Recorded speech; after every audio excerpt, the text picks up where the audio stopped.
No, quizá es mejor quien no habla español, who doesn't understand Spanish, okay, 3, and who doesn't understand, quien no entiende inglés, 2, okay. Se siente más cómodo. Se siente más cómodo. en inglés. But speak in the language you. No, I'll speak in English then, and then there will be translation to Spanish. Adelante, por favor, bienvenidos. Do you understand English? Yeah. Okay.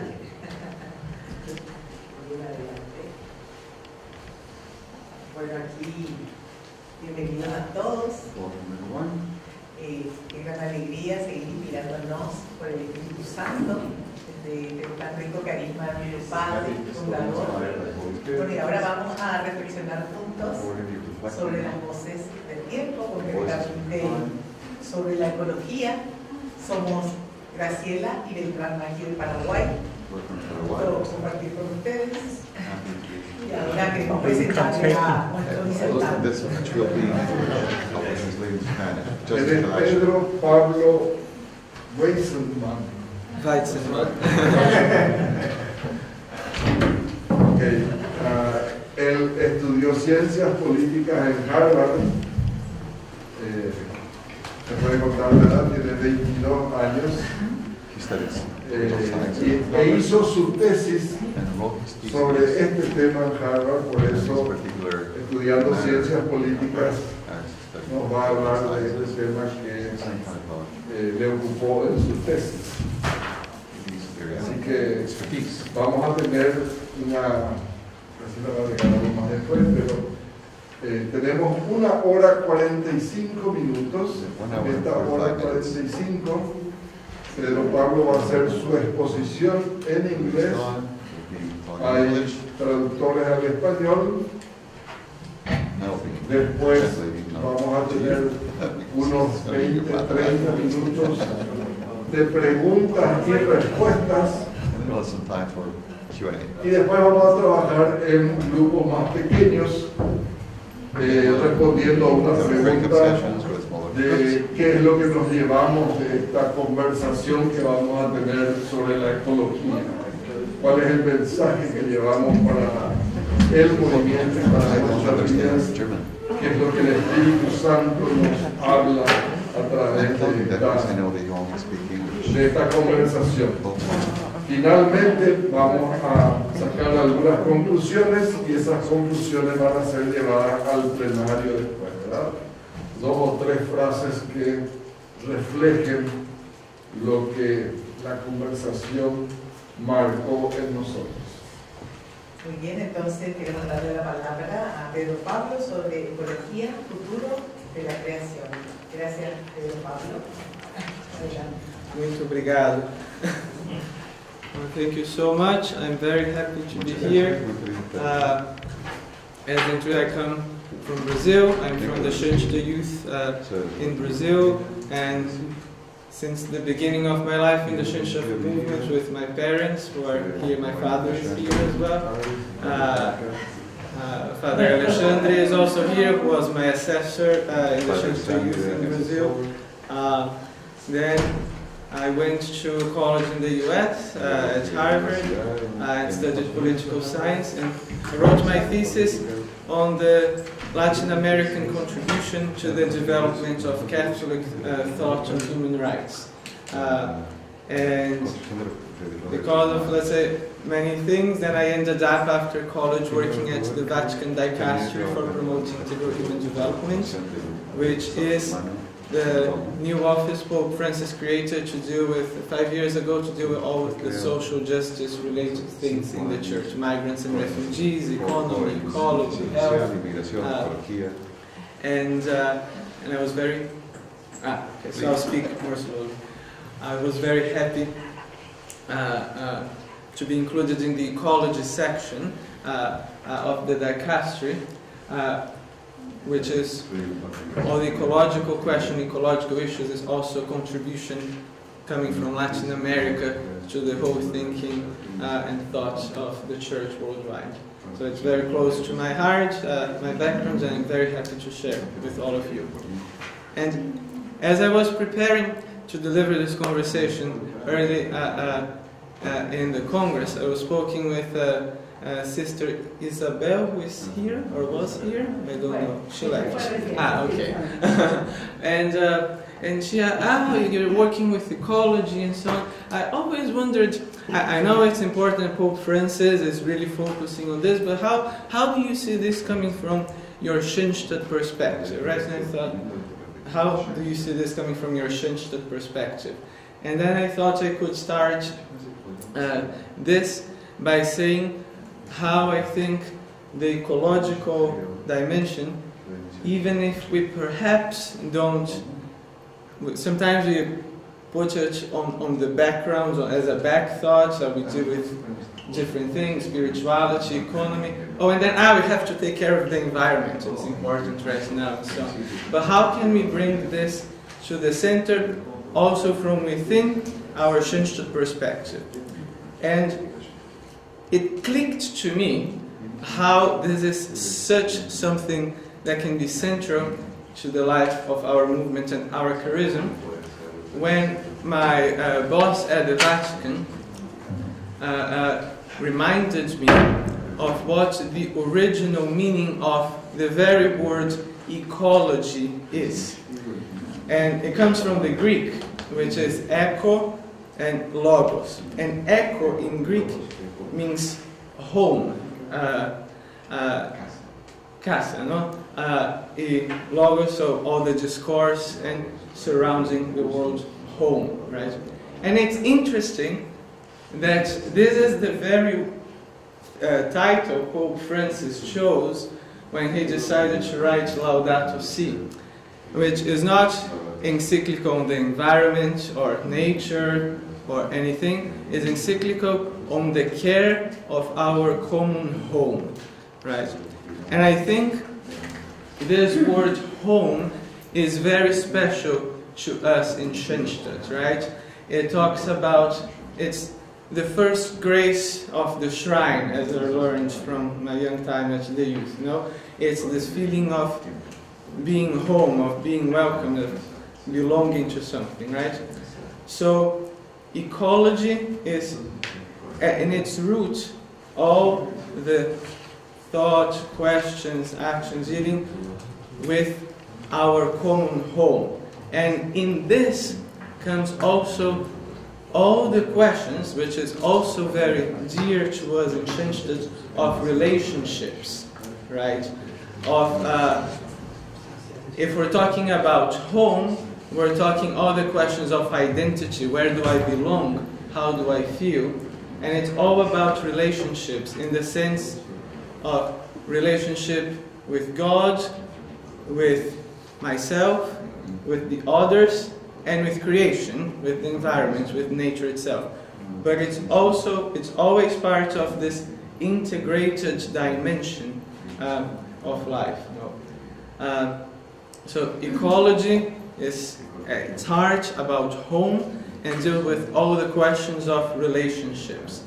And it's interesting because my boss, Father Jostrom, is writing a book now on ecological sin, which is something that is coming from the thought of Pope Francis. It was already there, but especially now, after the Amazon Synod and all the questions dealing with ecology. And he told me that I've been thinking a lot about what will the I don't know, catchphrase, subtitle of my book on ecological sin be. And he mentioned to be, it will be ecological sin, a break in relationships. Because then again, ecology is at its root about relationship, right? So, and the ecological sin, it's a break, and we could even say in our Schönstatt jargon, in our organism of attachments, right? In our attachments with our family, our home, but also creation, God, and within ourselves. So this is just to start of how I see all this world of dealing with ecology coming from within our own Schönstatt tradition and backgrounds of perspective to have in mind as we continue with this. And I think this is especially important as we consider the vision of integral ecology that Pope Francis delivered the Church with Laudato Si, which Laudato Si is always emphasized. It's not an environmental encyclical, it's a social encyclical. So seeing the question of the environment integrated with all the other issues. That's the vision of integral ecology, and the word integral is also very dear to us in Schönstatt, seeing everything connected, all these issues connected. No? So, the vision of integral ecology of Laudato Si, going through each of the chapters of the encyclical, can be put together. This is the work we did at the dicastery, in these 7 Laudato Si goals that basically put together the vision of integral ecology of Pope Francis and the social teaching of the Church.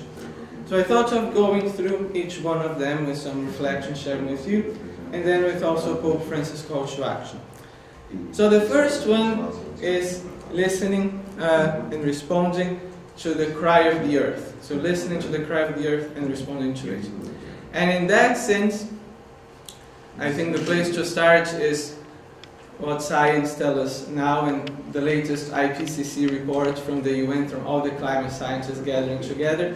And it basically tells us that our Earth is suffering, and this decade is basically a critical decade that we can change, if we can do something to save Earth, which is our common home. So one of the key highlights of the report is basically in the recent, let's say, geological time periods of Earth, there have been changes in the average temperature of the planet that go from normally 1 degree more or less, 1 degree Celsius, the average temperature.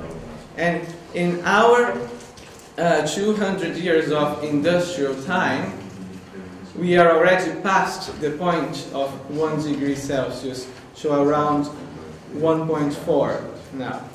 And there is a huge emphasis on not going beyond a threshold of 1.5, because we are already seeing some changes in the environment with Pope Francis mentions many issues in Laudato Si, such as the loss of biodiversity, desertification, the issue of water, the changes, floods, earthquakes, and how all this is related, and also the melting of the glaciers. All these issues are put together, and all these consequences and contributing to the rise in the Earth's temperature. And 1.5, many people hear about this number in the sciences reports, and it's more or less, some people think it's, how do you say, a kind of artificial number, just so we can't pass 1.5, can't pass 1.5. But the question, and what the IPCC report shows, is that this has very practical consequences in the life of people with the changes that happen from the environment and the Earth, right? So passing 1.5 would really be a catastrophe on many levels, given the ecosystem of the Earth. So this is one of the voices that are coming from the science and the scientists today, to just see how, well, yes, the Earth is suffering. This is really a critical decade, this last 10 years of not going through to, if we don't, we might very well go through this 1.5 threshold, but this just means that the consequences will be disastrous, right? So, and this is the last decade not to go through this. And precisely because of this urgency, and Pope Francis with the Pontifical Academy for the Sciences and Social Sciences aware of this, launched Laudato Si as a way to give the Church and our Catholic contribution to saving our common home. That is what is at stake. Saving our common home and all this web of relationships, which is part of what it means to be human. No? The second one is responding to the cry of the poor. This is one distinctive point of Laudato Si, which cannot be overemphasized. The connection between the cry of the earth and the cry of the poor. In many places in the world, some people see dealing with, let's say, environment and nature questions as a concern of the elite, when the poor have other priorities, other urgencies to figure out, like food or job and so on. They have other things to worry about. But what this approach misses is that the cry of the earth and the cry of the poor are always interconnected.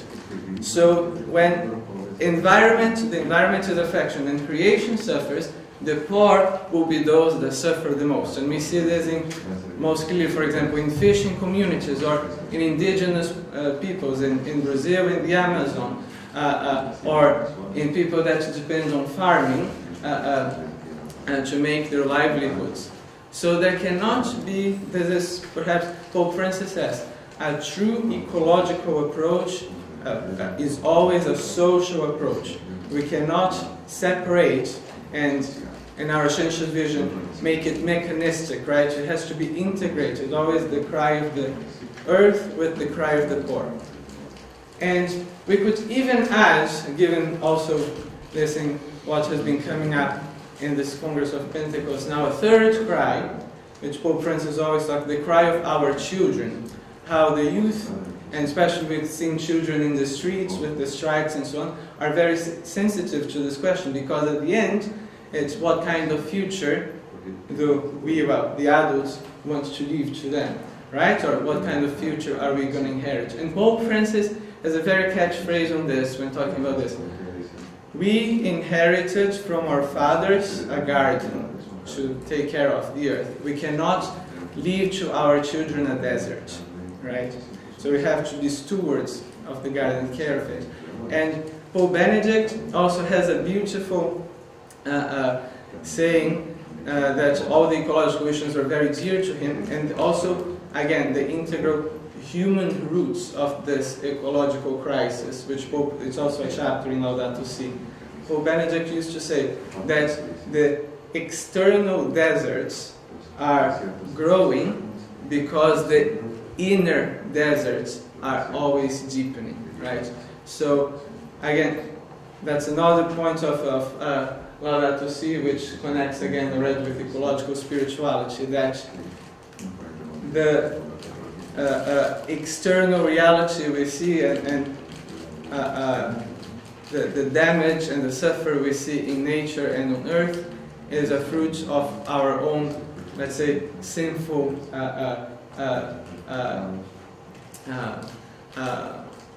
nature. Yes, our sinful nature as humans, right? So our internal sinfulness has a incarnate, explicit expression in how we surround ourselves, right? And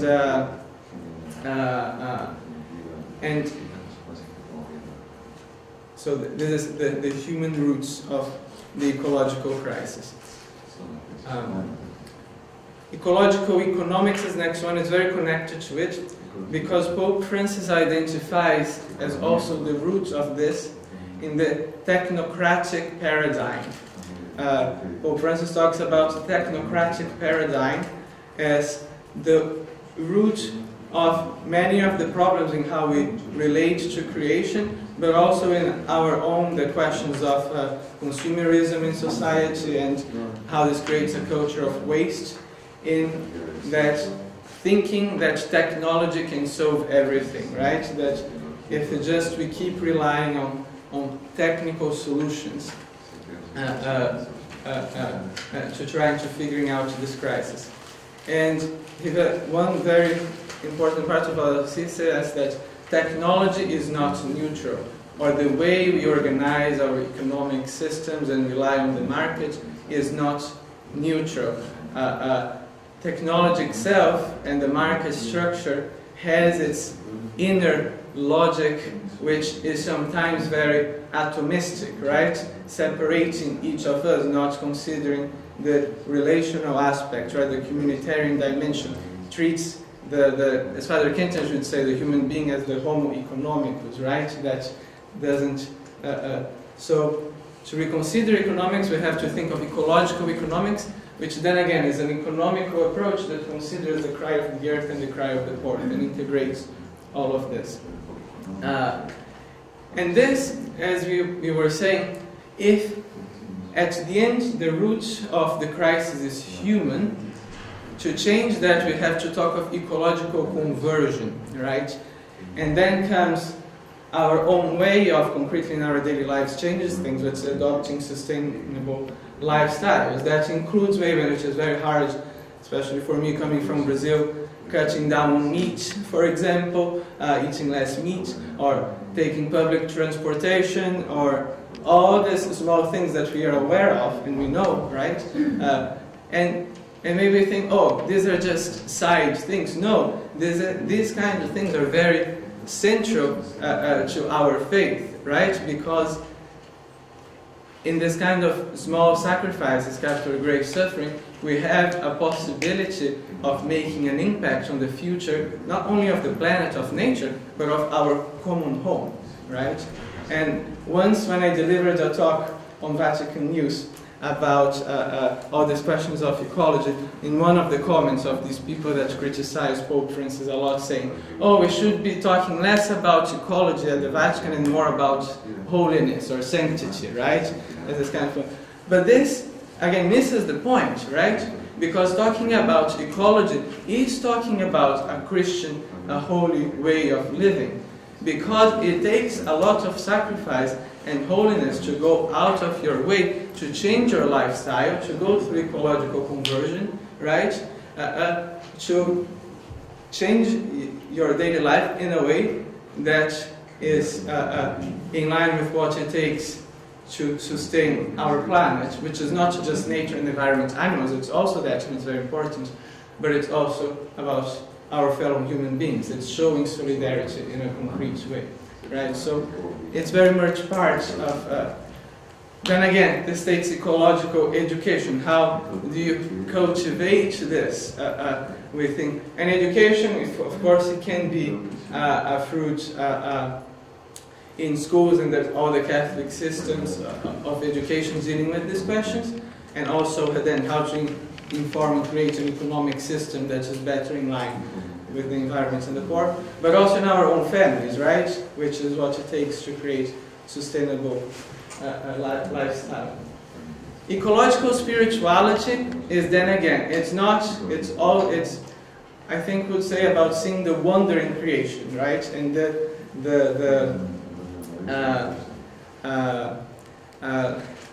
one thing, for example, I didn't know before becoming more involved with these questions is that, well, creation started in a garden, right? Pope Francis says, in the Garden of Eden, we inherited a garden from our parents. We cannot leave a desert to our children. And it's very curious that Jesus, when he resurrected, also appeared to Mary Magdalene as a gardener.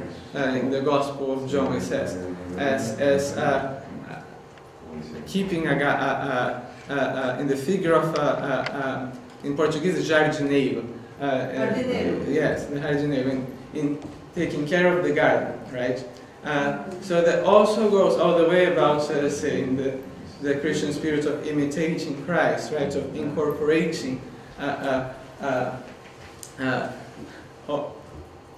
all of this into our, and I think, then again, our Schönstatt charism is very incarnate, right? It's about seeing, Father Kempner emphasizes, right, that it's grace does not destroy nature, it fulfills it, how to see how God acts through nature, and we normally think of our human nature, right, when us as secondary causes, right, the pedagogy of the secondary causes.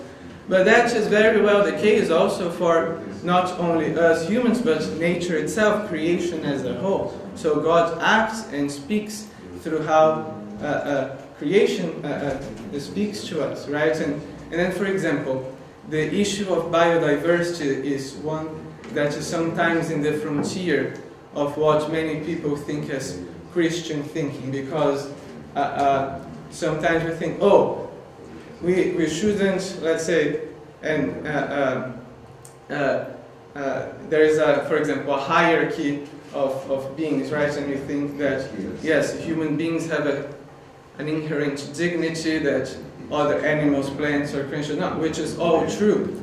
But if we only emphasize this point, we miss the point that because of this dignity we have and these rights we have as humans, we also have a responsibility as stewards of creation, right? And that also involves a sense of duty, as if we believe as Christians that the human dignity is higher than the rest of creation, that implies that we have a duty to take care of all the rest. Again, that may be why Jesus, the resurrected one, appeared as a jardineiro, as a gardener, the one that takes care that everything in creation is harmonious. You know? And the last point of this integral vision of integral ecology from Pope Francis is community resilience, doing and empowerment. So doing things in community, which I think is very connected now to the call of synodality, right? So when we talk about the need for ecological conversion, one necessary step in this process is a synodal conversion, right? Because we can only take action on behalf of our common home on the earth if we're all together, right? And we have to coordinate this internationally, as Pope Benedict already says, that to deal with questions that affect the whole world, we need a kind of international authority to deal with this, but that also means cultivating relationships in community, since these things that affect all of us, right? And again, as I said in the beginning, ecology is about our common home, so about relationships and so on. Synodality is also about the relationships walking together. And the ecology, so we need a synodal conversion, we need to truly walk together if we really want to then respond to the crisis of our times and give an answer to the climate crisis and then ecological conversion, right? So we need to walk together to be able to respond to all of this, change our lifestyles, respond to the cry of the earth, the cry of the poor. And so this is the connection between the synodal and the ecological conversion.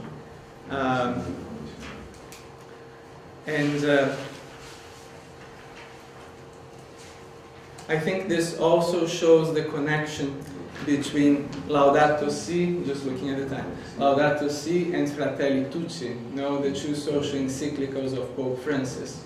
Because if, in a way, the way I like to think is that we are Fratelli Tutti, so that we Laudato Si. So it's only by being together as a human family that we'll be able to take action to save our common home and then give a sense to God's, see the wonder in creation, you know, and as the Laudato Si cyclical begins, Laudato Si mi Signore, so thank God and cultivate all this spirituality to thank God for the gift of creation. And in that sense, one overreaching thing, just to let's say finish, and then I'll talk about the Laudato Si action platform itself. I really like something Pope Francis also emphasized, and he spoke that in answering a question to when he visited Malta recently in the past, the recent months, and visiting the Jesuit community there. One of the Jesuits there asked him, so what do you think about the missing children in the streets and all the question of the climate crisis and creation? How does that connect to our sense as Christians? And he replied that, for example, when he thinks of the Synod of the Amazon and seeing the lifestyles of indigenous communities who are in harmony with creation, that we sometimes think of them as a kind of pagan, right? They are not Christians and so.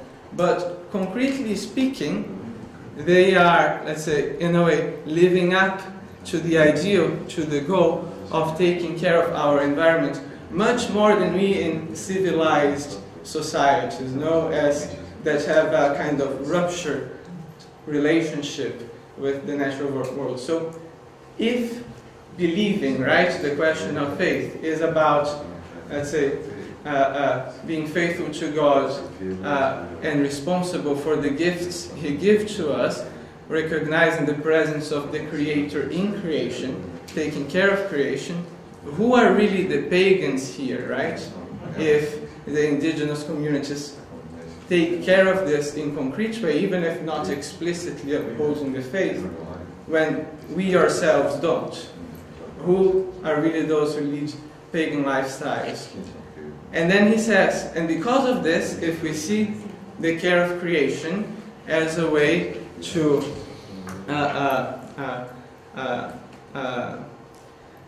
respond to God's call and to be faithful to Him, the work on behalf of our common home, taking care of creation, the environment, all of this is itself evangelization. So what is evangelization today? It's not, Pope Benedict also has the words, right? The Christian faith doesn't spread through proselytism, but rather testimony, right? So who is really giving testimony of what it means to be a Christian life, right? So the work, Pope Francis told the Jesuits, the work on behalf of our common home is itself evangelization. It's giving witness that we believe in a Creator, a God who is merciful and loving and gifted us with this common home. So this is one, I think, final thought for us to reflect. And the finishing, putting together all of this, so coming from how we see this from Schönstatt and then the vision of integral ecology of Pope Francis, there's an urgency to act, right? There's an urgency to act, especially as this decade is critical to taking action on behalf of our common home. So Pope Francis instituted 2 years ago the Laudato Si year. Laudato Si was published in 2015, and then in 2010, 25 years later, there was a Laudato Si year to give thanks and inspire new reflection, and it was curiously at the same time of the pandemic, right? And then once Laudato Si year finished, the idea was not to, okay, it's over now, it's all done.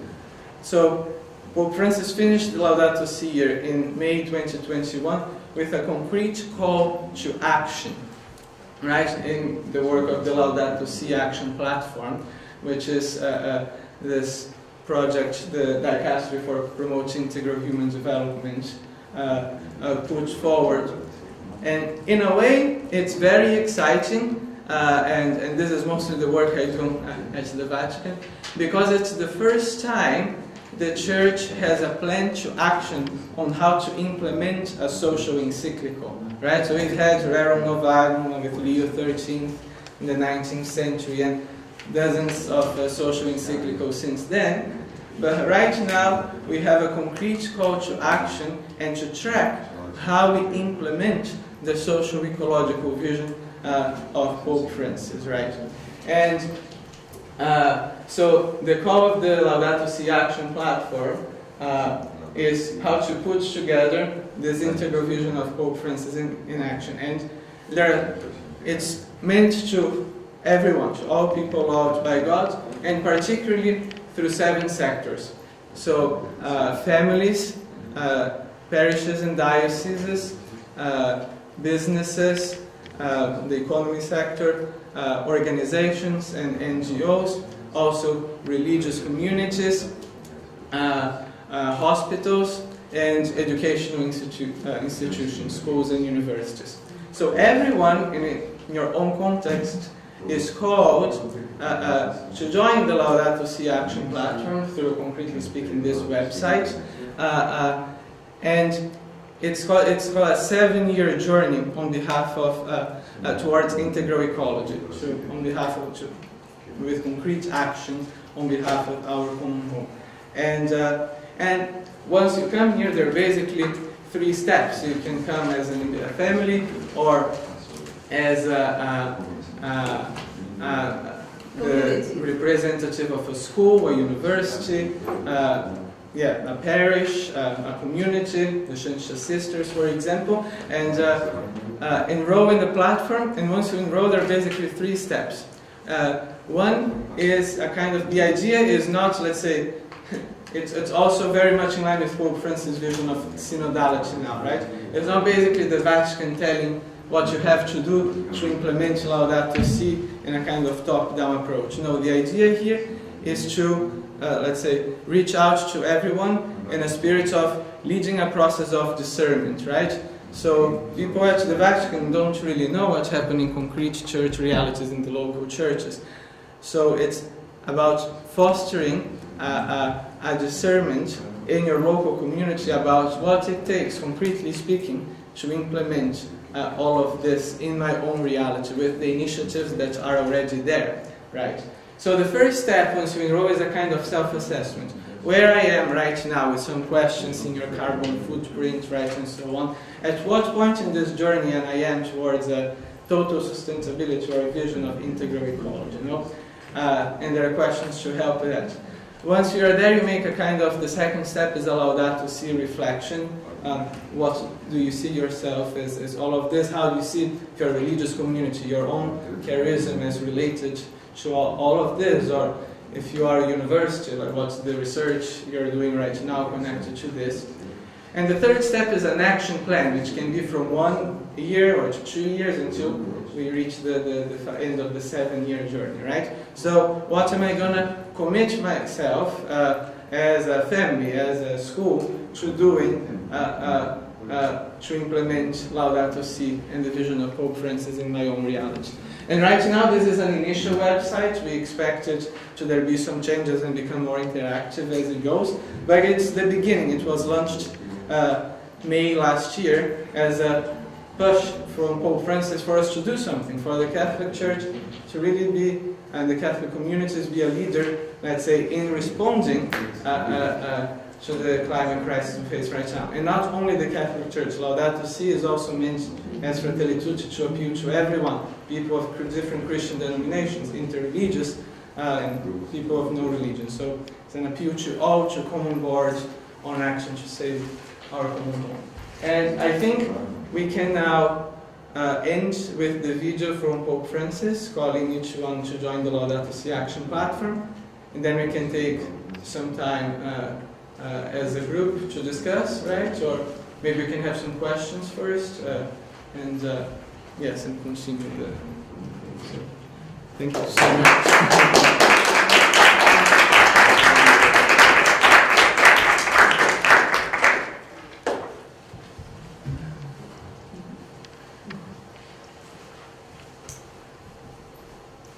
I don't know if there is sound.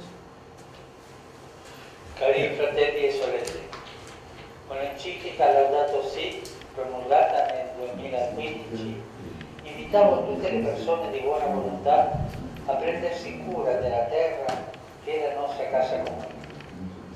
Da tempo ormai questa casa che ci ospita soffre per ferite che noi provochiamo a causa di un atteggiamento predatorio che ci fa sentire padroni del pianeta e delle sue risorse e ci autorizza a un uso irresponsabile dei beni che Dio ci ha dato. Oggi queste ferite si manifestano drammaticamente in una crisi ecologica senza precedenti che interessa il suolo, l'aria, l'acqua e in genere l'ecosistema in cui gli esseri umani vivono. L'attuale pandemia poi ha portato alla luce in modo ancora più forte il diritto della natura e quello dei poveri che ne subiscono maggiormente le conseguenze, evidenziando che tutto è interconnesso e interdipendente e che la nostra salute non è separata dalla salute dell'ambiente in cui viviamo. Abbiamo bisogno perciò di un nuovo approccio ecologico che trasformi il nostro modo di abitare il mondo, i nostri stili di vita, la nostra relazione con le risorse della terra e in generale il modo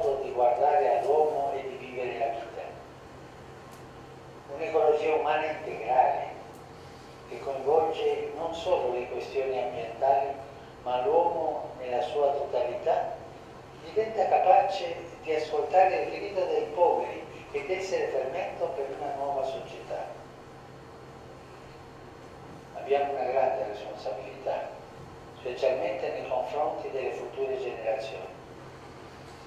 Che mondo vogliamo lasciare ai nostri bambini e ai nostri giovani? Il nostro egoismo, la nostra indifferenza e i nostri stili irresponsabili stanno minacciando il futuro dei nostri ragazzi. Rinnovo allora il mio appello: prendiamoci cura della nostra madre terra, vinciamo la tentazione dell'egoismo che ci rende predatori delle risorse, coltiviamo il rispetto per i doni della terra, della creazione, inauguriamo uno stile di vita e una società finalmente ecosostenibili. Abbiamo l'opportunità di preparare un domani migliore per tutti. Dalle mani di Dio abbiamo ricevuto un giardino. Ai nostri figli non possiamo lasciarli deserto. In questo contesto, il 24 maggio 2020 fu indetto l'anno Laudato Si, la cui organizzazione è stata affidata al Dicastero per il Servizio di Sviluppo Umano Integrale. Ringrazio tutti coloro che hanno celebrato quest'anno con moltissime iniziative. Oggi sono lieto di annunciare che l'anno Laudato Si sfocerà in un progetto di azione concreto, la Laudato Si Action Platform, un cammino di 7 anni che avrà impegnate in diversi modi le nostre comunità perché diventino totalmente sostenibili nello spirito dell'ecologia integrale. Vorrei dunque invitare tutti ad affrontare questo cammino insieme. In particolare mi rivolgo a queste 7 realtà: famiglie, parrocchie e diocesi, scuole e università, ospedali, imprese e aziende agricole, organizzazioni, gruppi e movimenti, istituti religiosi. Lavorare insieme, solo così potremo creare il futuro che vogliamo, un mondo più inclusivo, fraterno, pacifico e sostenibile. In un cammino che durerà per 7 anni ci lasceremo guidare da 7 obiettivi del Laudato Si che indicheranno la direzione mentre perseguiamo la missione dell'ecologia integrale. La risposta al grido della terra, la risposta al grido dei poveri, l'economia ecologica, l'adozione di uno stile di vita semplice, l'educazione ecologica, la spiritualità ecologica e l'impegno comunitario. C'è speranza. Tutti possiamo collaborare, ognuno con la propria cultura ed esperienza, ciascuno con le proprie iniziative e capacità, perché la nostra madre terra ritorni alla sua originale bellezza e la creazione torni a risplendere secondo il progetto di Dio. Dio benedica ognuno di voi e benedica la nostra missione di ricostruire la nostra casa comune. Grazie.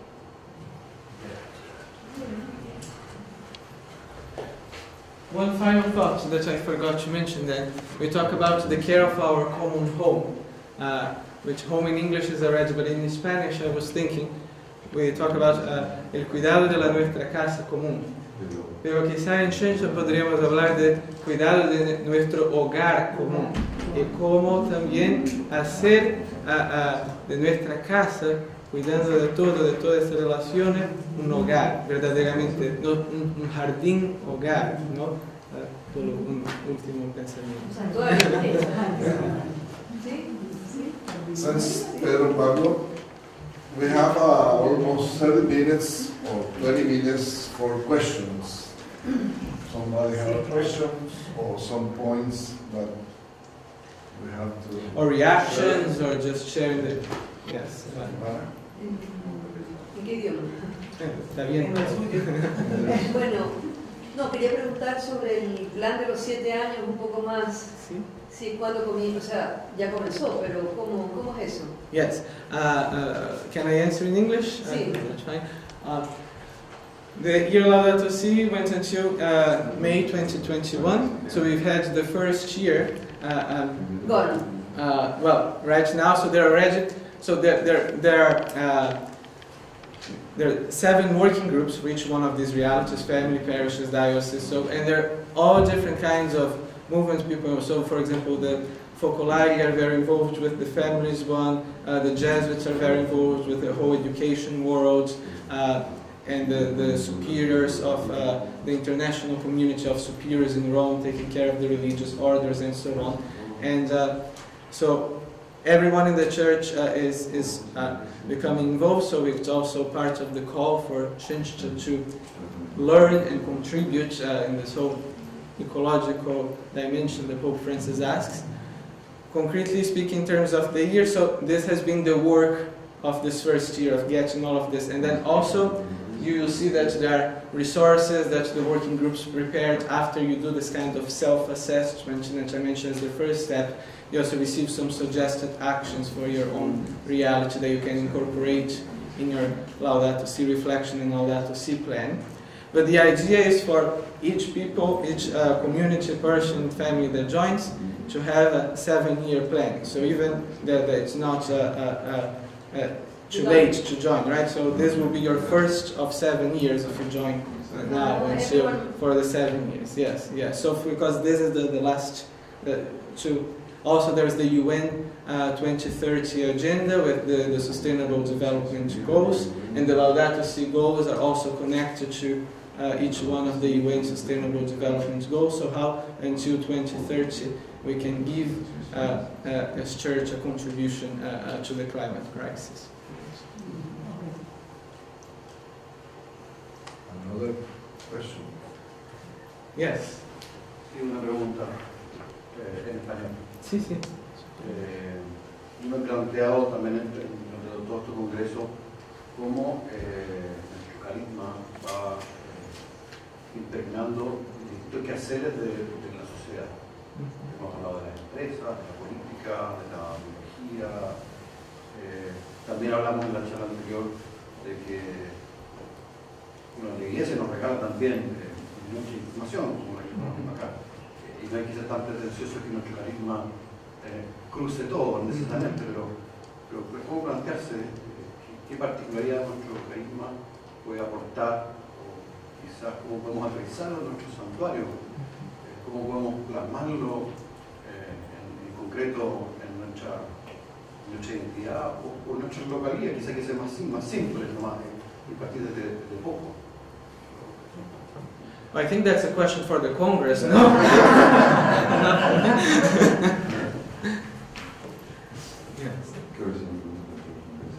Bueno, primero agradecerte porque al menos yo no tenía ni idea de esta iniciativa, de esta plataforma, o sea que ya es un paso.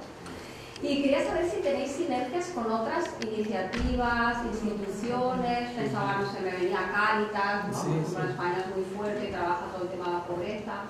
O los ODS Goals, o todo lo que hacen las empresas de memorias sostenibles. O sea, cómo, si tenéis sinergias y contactos. So it's still at the beginning, but for example, Caritas has very much been part of the steering board of the Laudato Si Action Platform. The Caritas is also in connection with the dicastery at the Vatican. And, well, for example, I know in the Jesuit world they also have all kind of Ignatian ecology and spirituality that has also been part. The point of the Laudato Si Action Platform is not to be some kind of top-down approach from the Vatican, but to be a network of networks, right? So everyone coming on board, forming community, learning from one another. So, and to incorporate each of the initiatives in the local churches so that people can inspire one another and be together in this journey, right? So perhaps the answer is that the precise point of the platform is to be this network of networks. Also in the economy world, with the Economia di Comunione, the Ökologie, also very present. Right? So, yes?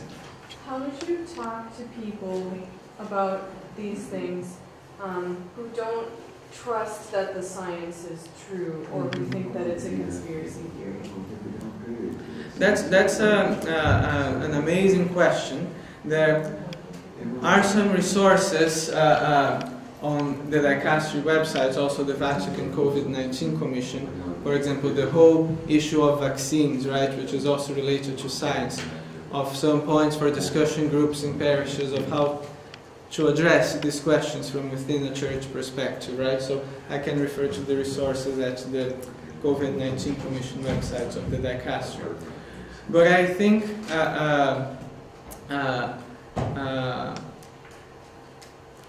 there is an issue of trust, right? That it's not that all of us can go there and study and see what's... In fact, that can be counterproductive, because some people may try to find a scientific study and then a random person gives a pseudo-scientific answer that makes logical sense, that actually doesn't take care of all the information. So in a way, you could try to explain to this person how the science really works, but I think at the end is an issue of trust, right? Trust our own communities, trust the church and Pope Francis, and trust the government, right, and so on. And this is why I think this is another dimension that shows how the whole question of ecology is also about relationships, and to even be at the same place, on the same board of where we are and what the crisis is a matter of trust, right? So I am just giving some more questions for you rather than an answer, but this is the direction I would go. Right? Yeah. Thank you. I mean, I think you do amazing work at Lancaster. A few things that you said. The one is thank you for raising the question of the cry of the poor. We've had almost no reference to that in the Congress, and I struggle to see how we can send a message out to the world without mentioning the poor and without mentioning the destruction of our common home. It's incomprehensible to me. So thank you for raising that. I think the second thing, we're beginning to see, and I'm sure around the world, a rise in climate refugees. That's adding to the number of reasons that people have to migrate. It's just the desertification and all of those things. In fact, right now climate change is the main source of refugees in the world right now.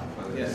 So I think that's the other thing to raise. But I think part of the question, or the answer to the question about conspiracy theories and those who don't trust, it's interesting to see where it comes from. It comes from a sector in society who don't trust a whole lot of things, and who trust other things, certain understanding of economics, certain distrust of Pope Francis, a certain, Trumpism, all sorts of things.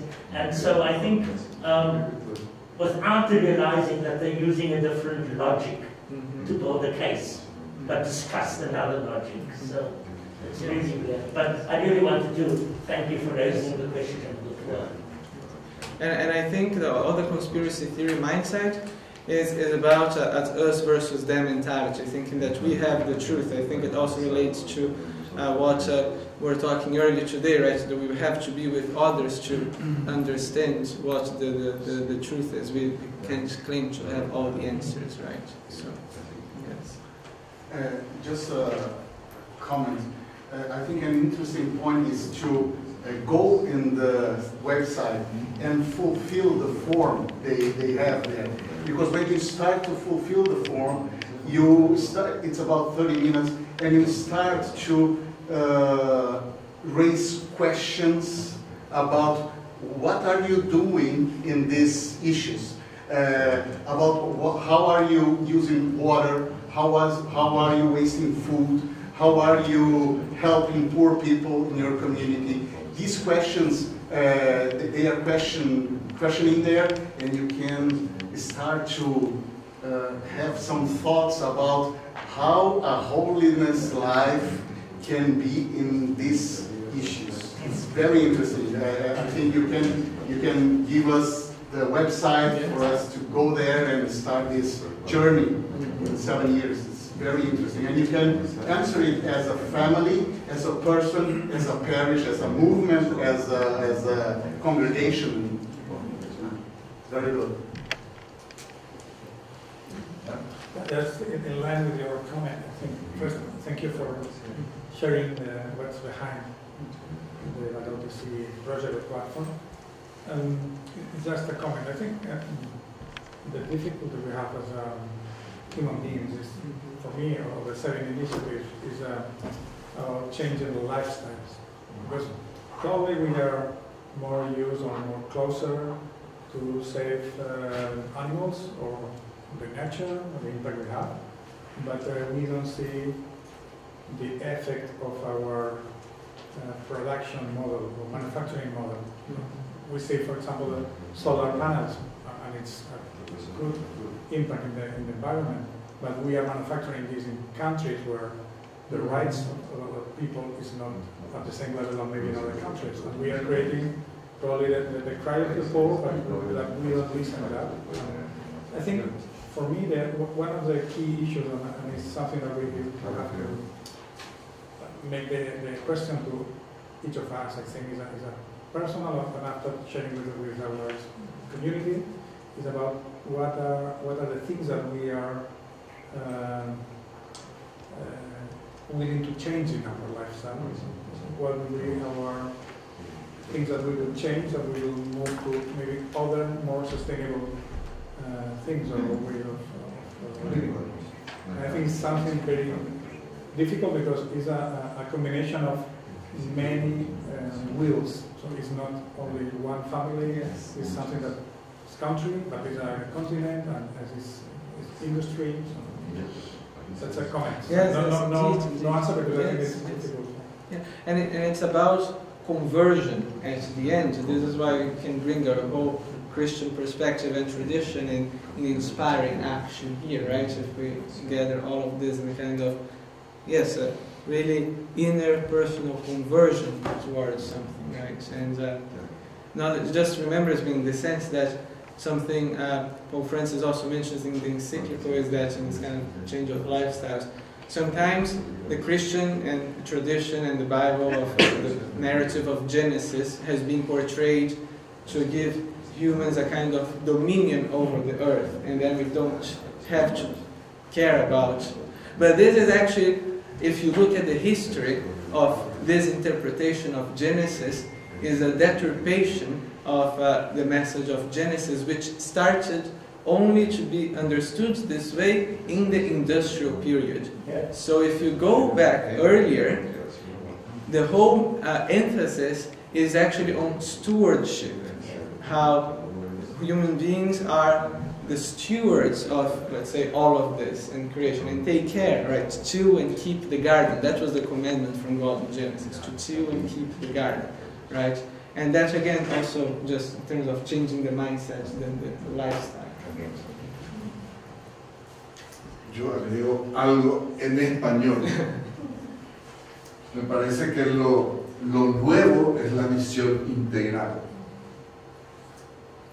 También me parece que lo nuevo es partir para nosotros desde la fe.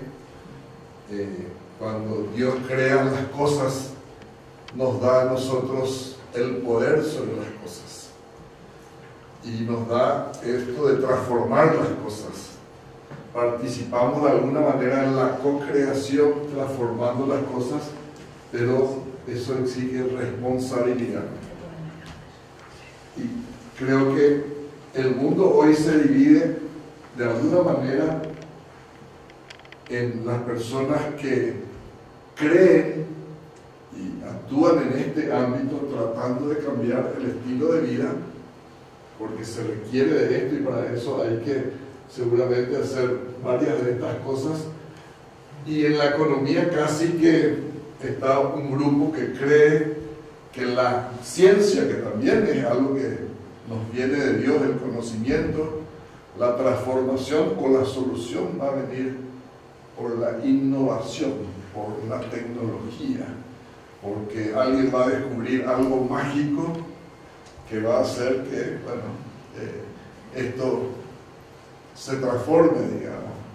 Por eso es que la visión integral que el documento del Papa nos trae realmente es la novedad en este caso porque nos da varios campos en donde actuar y nos obliga a pensar, sobre todo para nosotros que estamos en el movimiento, de dónde viene esto, cómo nos nace esto, ¿verdad? Y acá hay una palabra que yo escuché de un filósofo que desarrolla en una charla la filosofía del cuidado. Y él dice, o nos cuidamos unos a otros o perecemos. Y en la filosofía del cuidado incluye el cuidar las cosas, el cuidar a los cercanos, a la comunidad cercana, pero también preocuparme de los que están lejos y cuidar por sobre todo todas las cosas, ¿verdad? Las cosas que nos fueron dadas para... Creo que se impone que nos cuidemos unos a otros en este sentido para sobrevivir como humanidad. ¿Algo más? Podemos dedicarle unos minutos. We can take some minutes to make our jokes. We have to respond to this question, how the Holy Spirit taught to us on these issues. Podemos hacer 3 grupos de 7 más o menos, 3 grupitos. 4. Perfecto, 4 grupitos. ¿Sí?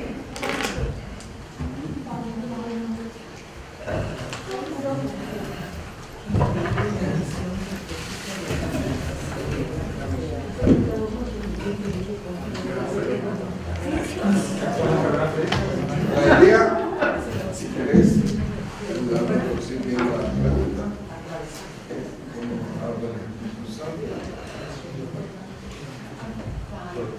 The question here is, how does the Holy Spirit talk to us? Well, the voices of the tongue, or the signs of the mind, through the discussion we just had.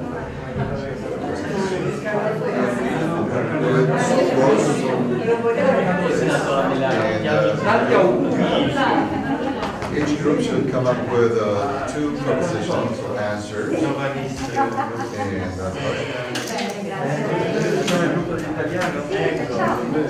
Puoi venire con noi in italiano?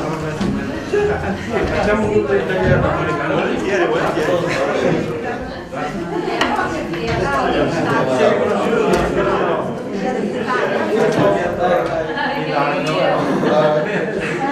questo è italiano vero. Finalmente.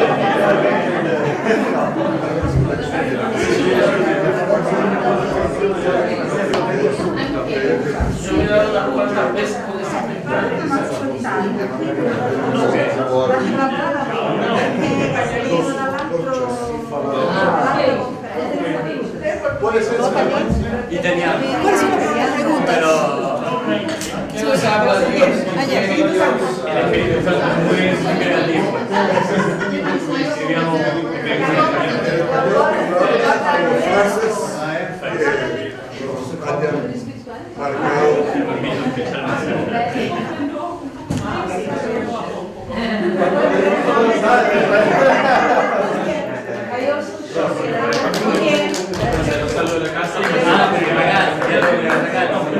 Muy bien.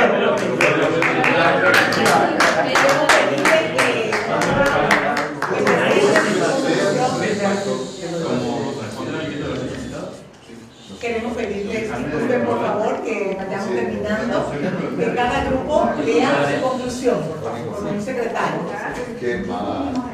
Un minuto cada grupo con las palabras y una breve síntesis de la discusión.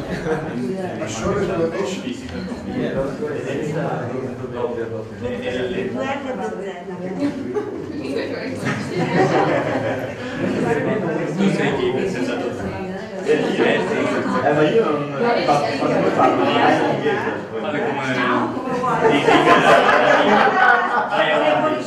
Everyone? Por favor, antiguosamente tenemos que terminar. So let's have 1 minute for each group to just share the words in a very brief synthesis description of, and then if a representative from each group can just come and put the words here while explaining. Who wants to start? Maybe.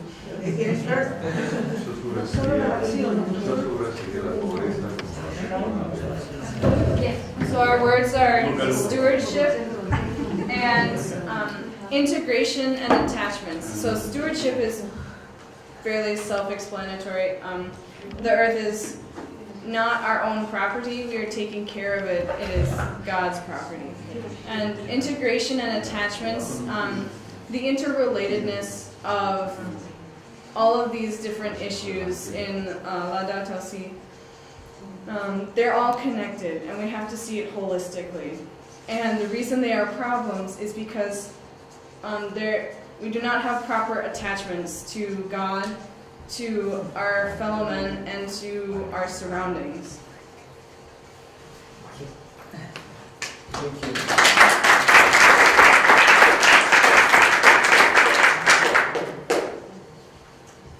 The Italian.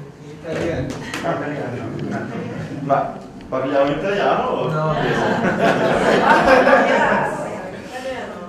So our first point was the ecology as a tool for evangelization. So you can come in contact with young people, maybe also young people that don't know much about the church, and it can be a first contact for them. Then we said that there we have two, like the Laudato Si is not only moralism, but it's a second, we have the spirituality, like not only moralism, we have the spirituality, and that's something that is unique in the approach of the church. And the last point is that we want to educate also the children to the beautifulness of the earth, of the creation.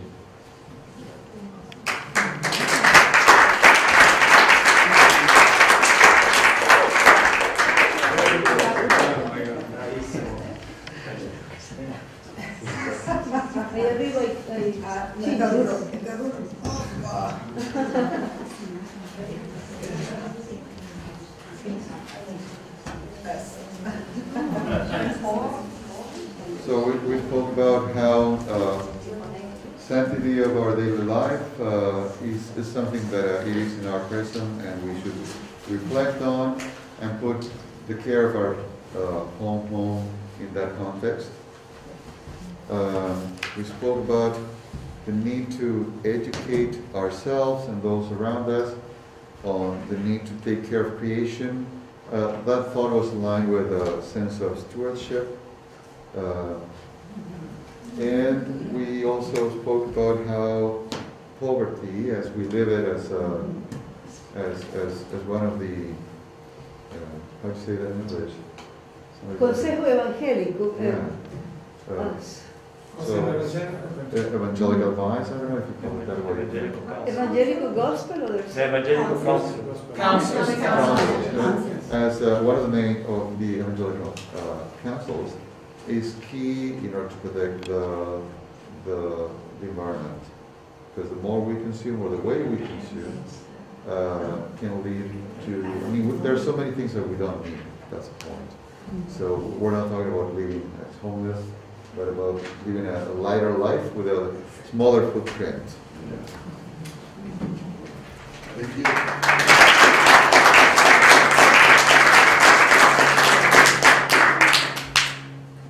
One final. Yes. ¿En español o en inglés?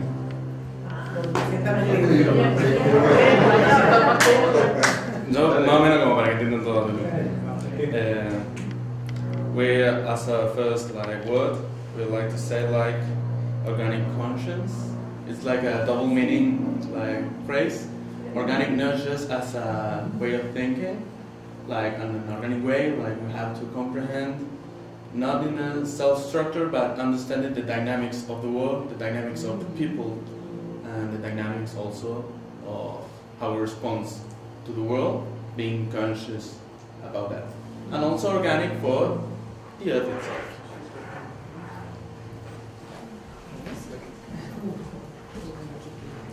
The next word, let's praise, work for our home, like the garden. Having this image, we said like this biblical image of the garden, also with the physical image of the actual garden. It's like what we like. Our mission is to get in the garden, but we also have a garden here. So we have to work as for it as it was at home. And the concept of home, we put it in Spanish, hogar, which is, it has more like an intense meaning. A meaning like it's a home you know by heart.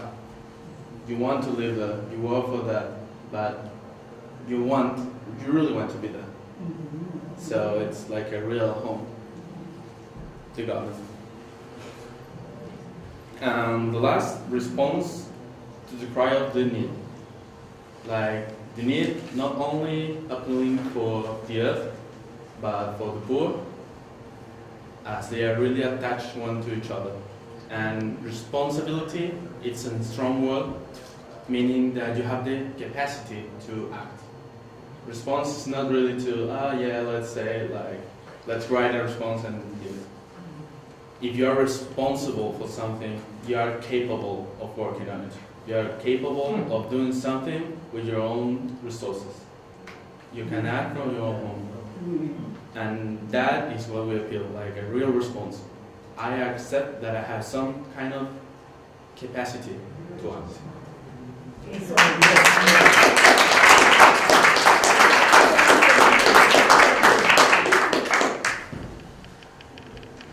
Thank you so much. I think that there's a lot of synergy here, right?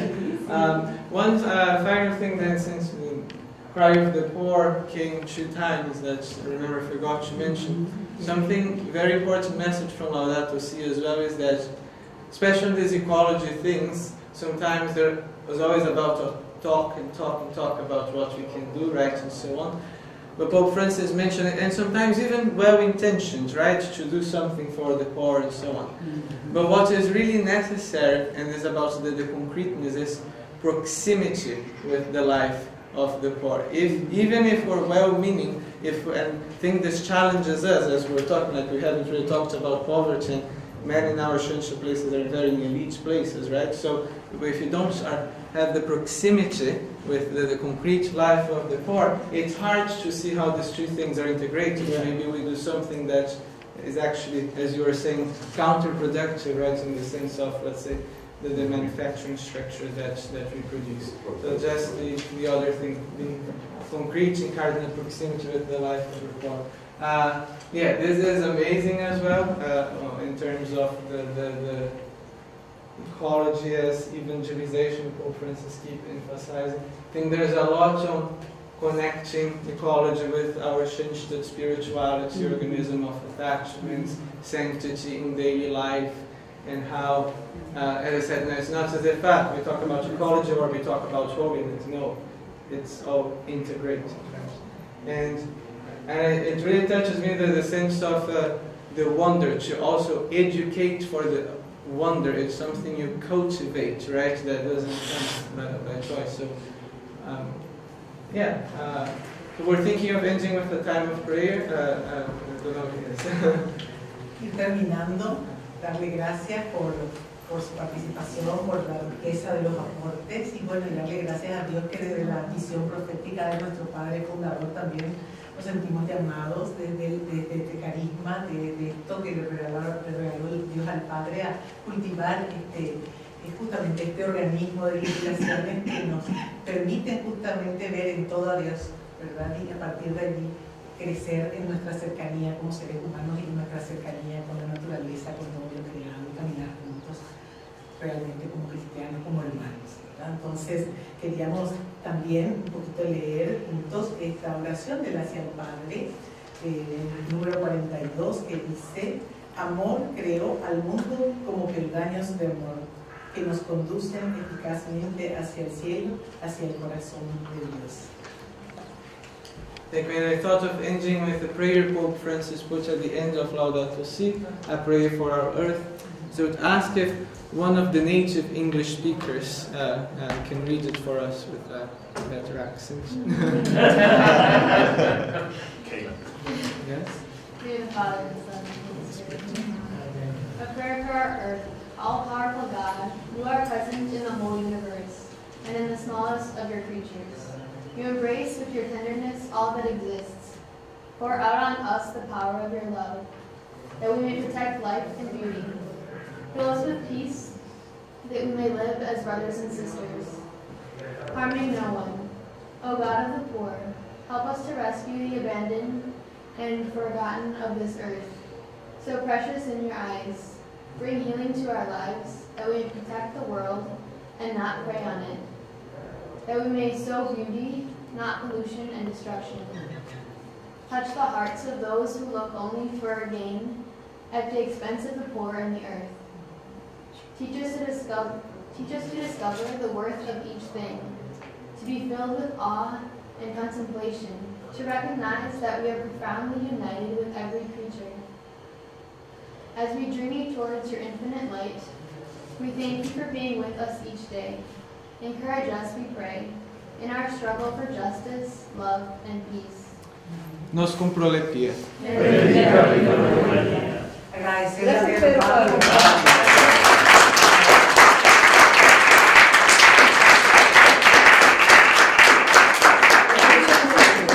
Riqueza de su corazón y su inteligencia nos enriqueció. Gracias a Dios y al Espíritu Santo. 17:15, we have to be in the Plenario. Yeah, we have a break.